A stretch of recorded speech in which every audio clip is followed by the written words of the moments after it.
Amidst the ongoing Delhi Chalo March, big relief for people travelling to and from Delhi and Haryana as authorities have partially opened the Singhu and Tikri border. The borders were closed from almost 2 weeks in view of the farmers' march.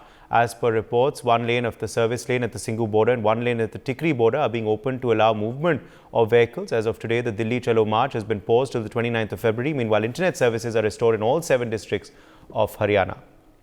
Let's go across to the Singhu border where my colleague Akshat Gupta is joining us live. Also with us is Brian Anthony Thomas from the Tikri border. Mahendra Mahi also joins us from the Chilla border. Anil Chaudhary also joins us now from the Ghazipur border. Mahendra, let me begin with you first. What is the situation there this morning? What are you seeing around you at the Chilla border, Mahendra? जैसा कि आज रविवार है और कहीं ना कहीं जिस तरीके से किसान आंदोलन यानी कि जो पंजाब से किसान आए हैं, अब उन्होंने कहा कि 29 फरवरी तक वो दिल्ली कूच नहीं करेंगे, जिसके चलते अब नोएडा और एनसीआर के लोगों को काफी राहत मिलती नजर आ रही है। ये रास्ता चिल्ला बॉर्डर की तरफ जाता है और यह रास्ते को आप देखेंगे किस तरीके से बिल्कुल खाली है और कहीं ना कहीं सन्नाटा पच रहा है। इसका मतलब यह है कि जो जो किसानों की तरफ से आंदोलन किया जा रहा था और उसकी वजह से जो ट्रैफिक जाम पिछले दिनों हमें देखने को मिलता, मगर अब कहीं ना कहीं जो रास्ते हैं बिल्कुल स्मूथ भी हैं और जो लोग हैं उनको बहुत ज्यादा राहत मिलती नजर आ रही है। क्योंकि हमने देखा था किस तरीके से 13 फरवरी को जब पंजाब के किसान दिल्ली कूच करना चाहते थे, उन्हें शंभू बॉर्डर पे रोका था। उसके बाद नोएडा एनसीआर पूरी तरीके से जाम के एक जंजाल में फंस गया था, मगर अब कहीं ना कहीं लोगों को राहत मिलती नजर आ रही है। और जो कहीं ना कहीं 3 जो बॉर्डर है जो नोएडा से दिल्ली को कनेक्ट करते हैं, पहला हमारा कालिंदीकुंज है, दूसरा डीएनडी बॉर्डर है और तीसरा चिल्ला बॉर्डर। इन तीनों ही सीमाओं पर बहुत ज्यादा अब जो पहले ट्रैफिक लगा करता था, कहीं ना कहीं स्कूटी है, रविवार का दिन है, ज्यादातर दफ्तरों की छुट्टी है, स्कूलों की छुट्टी है और यूनिवर्सिटी की छुट्टी है, तो इसलिए और प्रभाव नहीं पड़ रहा। और देखिए, क्योंकि लगातार किसानों द्वारा ये बोला जा रहा है कि 29 फरवरी को हम क्या करेंगे ये डिसाइड किया जाएगा, मगर उससे पहले ये देखा जाएगा कि जो 26 फरवरी है, यानी माफ कीजिए, हाँ 26 फरवरी को किस तरीके से जो तमाम किसान संगठन है, चाहे हम बीकेयू की बात करें या तमाम किसान संगठन की बात करें, उनका साफ तौर पे कहना है कि 26 फरवरी को हम दिल्ली ट्रैक्टर मार्च करेंगे। यानी कि तमाम किसान संगठन, चाहे पश्चिमी उत्तर प्रदेश की बात करें, नोएडा की बात करें, उनकी तैयारी है, आपस में बातचीत कर रहे हैं, गाँव गाँव जाकर जो किसान नेता है, जो छोटे नेता हो या बड़े नेता हो, उनसे संपर्क साध रहे हैं और ये कह रहे हैं कि भारी संख्या में आप 26 तारीख को दिल्ली जाइए एक्सप्रेसवे के रास्ते की। यानी कि हमने कल बात की, जो हमारे यहाँ नेता पवन खटाना है, जो राष्ट्रीय प्रवक्ता है और बीकेयू किसान नेता के अध्यक्ष भी, उन्होंने साफ तौर पर कहा कि देखिए हमारी पूरी तैयारी चल रही है, यहाँ से तकरीबन 300 से अधिक ट्रैक्टर हैं जो दिल्ली की तरफ जाएंगे,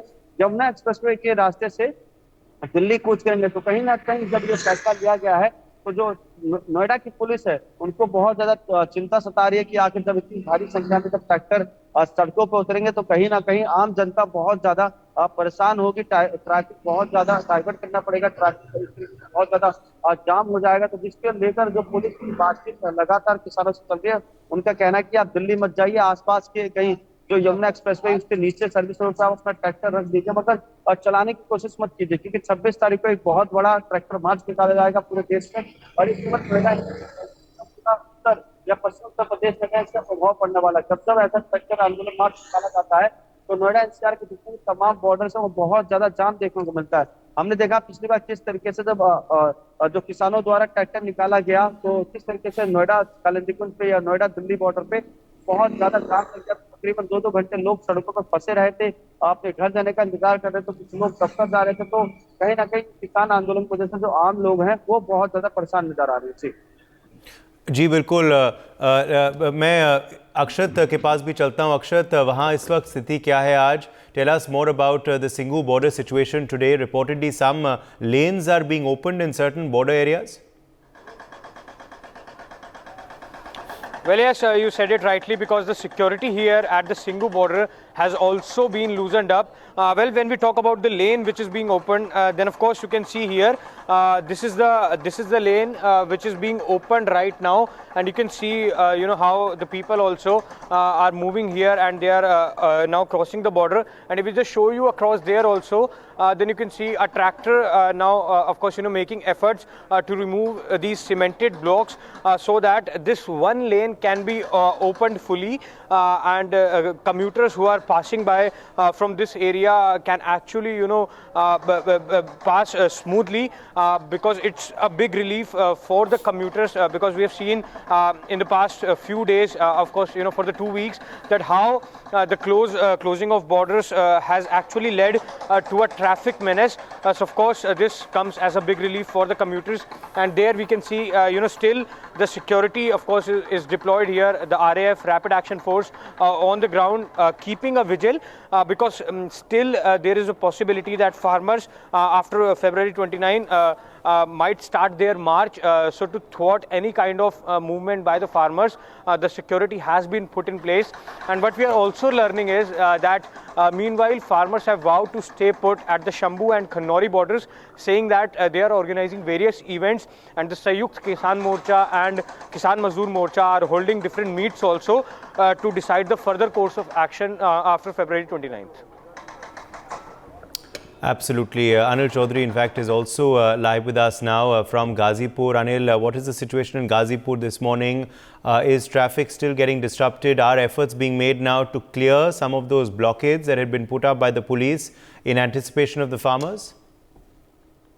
देखिए, मैं आपको बता दूं, पश्चिमी उत्तर प्रदेश की तरफ के जो किसान हैं उनकी तरफ से अभी थोड़ा थोड़ा समर्थन जो है लगातार अब आ रहा है, क्योंकि राकेश टिकैत भी अब लगातार बोलने लगे हैं। उनकी तरफ से कहा जा रहा है कि वो भी समर्थन में उतरेंगे और ट्रैक्टर ट्रॉली लेकर जो है यदि हमारी मांगे नहीं मानी गई तो हम भी अब दिल्ली कूच करेंगे। तो इस तरह की बातें वो उनकी तरफ से कही गई है।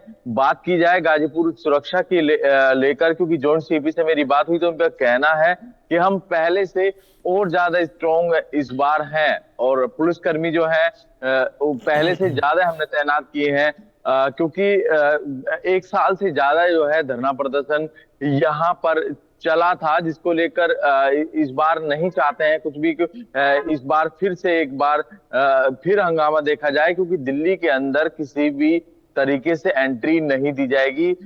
ये दिल्ली पुलिस का कहना है, जिसको लेकर 250 से ज्यादा पुलिसकर्मी जो है गाजीपुर बॉर्डर पर तैनात किए गए हैं। पैरामिलिट्री फोर्स जो है तैनात की गई है। वहीं ट्रैफिक की बात की जाए तो ट्रैफिक फिलहाल जो है स्मूथ चल रहा है, क्योंकि आज वीकेंड है, छुट्टी का दिन है, तो आज इतना ज्यादा ट्रैफिक नहीं है, जिसको लेकर पुलिसकर्मी हालांकि मौके पर हैं और लगातार जो है ट्रैफिक को निकाल भी रहे हैं, लोगों को समझा भी रहे हैं कि आप इधर से न जाकर जो रूट डाइवर्ट हुआ है उधर से जाइए। तो आप समझ सकते हैं कहीं ना कहीं जो स्थिति है गाजीपुर बॉर्डर की वो सामान्य है।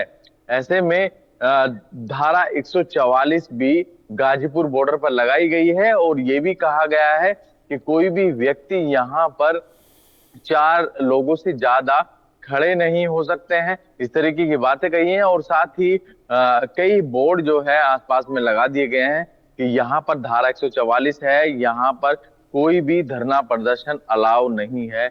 For more such videos, subscribe to the NewsX YouTube channel, hit the bell icon.